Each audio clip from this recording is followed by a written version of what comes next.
O que aconteceu na relação entre o Fernando Diniz, Alexandre Matos e o Pedrinho logo após aquela entrevista coletiva bombástica do Diniz?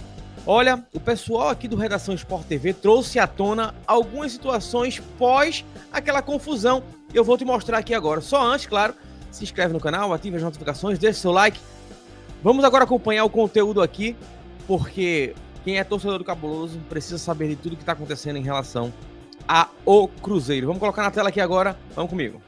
Sempre bom conferir com a memória externa, né? Dá uma olhada na memória externa. Perfeito. O intervalo serve para isso, né? Agora nós vamos até Belo Horizonte falar com a Maria Cláudia Bonucci sobre o fico de Fernando Diniz. Né? Até ontem era uma situação... Bom, é isso que até a Bonucci vai nos ajudar a entender, né? Qual é o status dessa relação, né? Depois que o Fernando Diniz deu aquela entrevista tão irritada, aquela resposta irritada na entrevista coletiva sobre a relação com o Alexandre Matos, né? Já que a Rádio Itatiaia tinha informação de que ele seria demitido, o que acabou não se concretizando. Enfim, você explica, Bonucci. Bom dia. Tudo bem, Barreto? Bom dia para você, Tim Caju, todo mundo que está com a gente. É difícil explicar, né? Porque assim, não houve uma demissão oficialmente, né? O Cruzeiro não se pronunciou em nenhum momento sobre isso. De fato, a informação chegou através de um jornalista durante a entrevista coletiva, no meio até da entrevista coletiva, que gerou todo aquele desconforto para o Fernando Diniz, que desabafou ali, né? Ele ainda falou assim, eu espero que não seja oficial, porque se for, eu vou me sentir muito desrespeitado. O Fernando Diniz, ele retornou de Caxias do Sul, essa coletiva foi lá, né? Depois do jogo da última rodada do Brasileiro, retornou junto com a delegação do Cruzeiro. Ontem de manhã teve uma reunião com o Alexandre Matos e com o Pedro Lourenço, dono da SAF do Cruzeiro, justamente para esclarecer a situação, aparar essas arestas aí.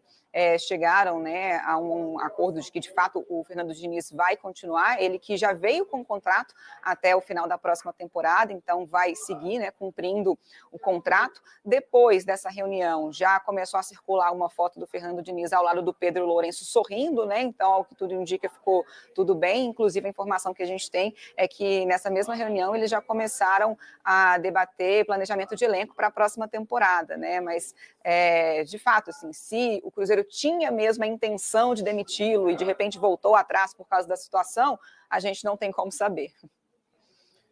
A reclamação, uma das reclamações do Diniz é que ele não queria que a situação estivesse garantida até o próximo jogo, né? Se ganhar o próximo jogo não serve mais.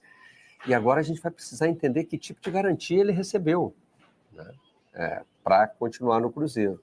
Embora a gente tenha que sempre... que a Bonucci colocou aí. Não houve em nenhum momento um comunicado oficial do Cruzeiro sobre demissão, né? Recapitulando, na entrevista coletiva depois do jogo contra o Juventude, pela última rodada do Campeonato Brasileiro, um repórter da Rádio Itatiaia fez uma pergunta, e na pergunta ele disse, temos a informação de que você não continua. E aí o Diniz reagiu muito irritado, dizendo que não faz sentido que isso chegue para a imprensa e não chegue para ele, e dizendo que ele não tinha tido nenhuma conversa efetiva com o Alexandre Matos sobre sair do Cruzeiro.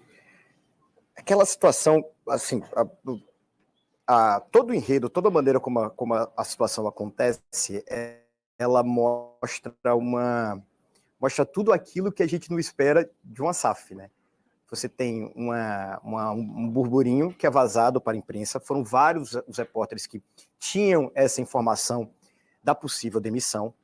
O Diniz conversa com a diretoria antes, que lhe dá o crivo de que iria ficar antes da partida, até porque não faria sentido se ele já fosse, se já existisse o burburinho dele ser demitido antes, ele, né, ir para o último jogo contra o Juventude. E aí, na coletiva, ele é questionado sobre o assunto e mostra sua firmeza com relação àquela situação.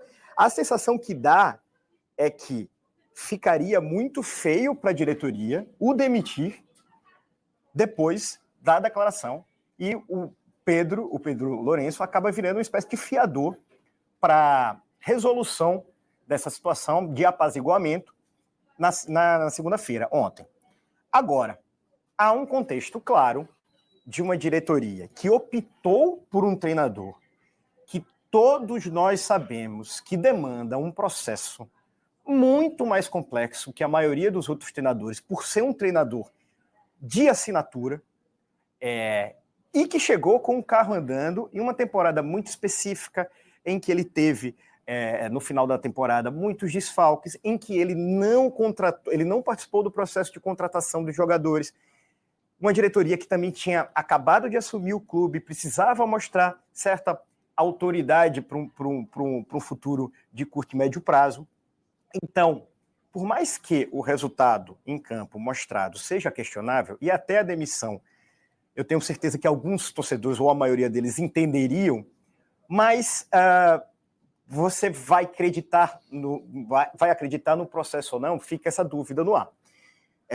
Agora, o Diniz, ao mesmo tempo que vai ter, pelo menos, avalizado pelo Pedro, dono do clube, o tempo para fazer uma pré-temporada, para contratar jogadores que dialoguem com a maneira como ele pensa o futebol, ao mesmo tempo vai ter o fantasma da impaciência. Até que ponto esse time, esse clube, vai lhe dar crédito?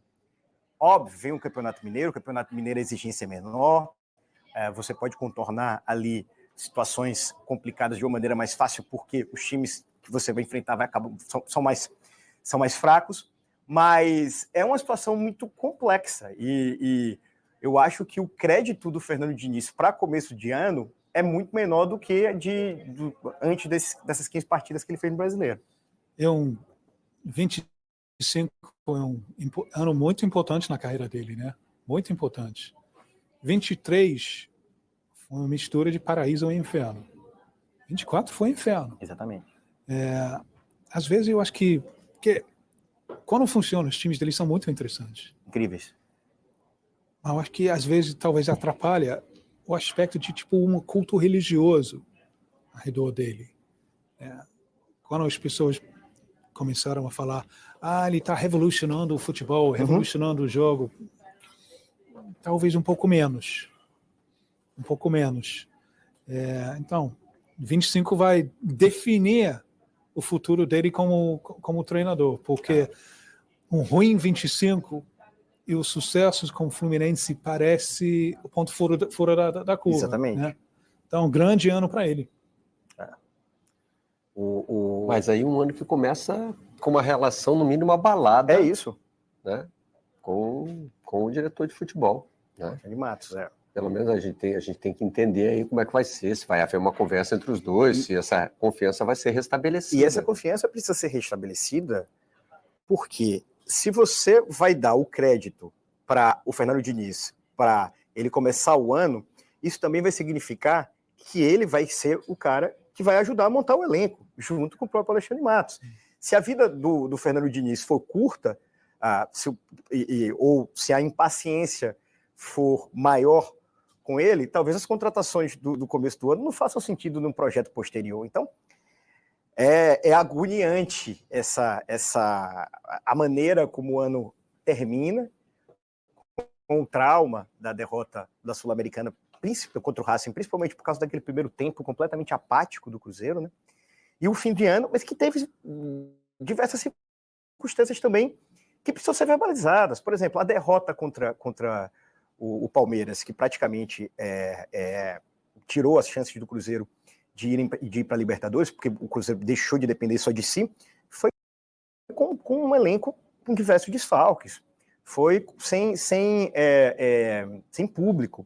Então tem também características extracampo que precisam ser colocadas no julgamento sobre o trabalho do Fernando Diniz nesse momento. O trabalho é bom? O trabalho não é bom, mas ao mesmo tempo você encerrá-lo desse jeito, eu consideraria precipitado. Só que todo o ruído criado já coloca uma pressão no Diniz para o começo do ano que vem, que mexe com torcida, que mexe com relações dentro do clube, com diretoria, mas que tem o dono do clube como fiador do processo. Vamos ver como é que isso decorre.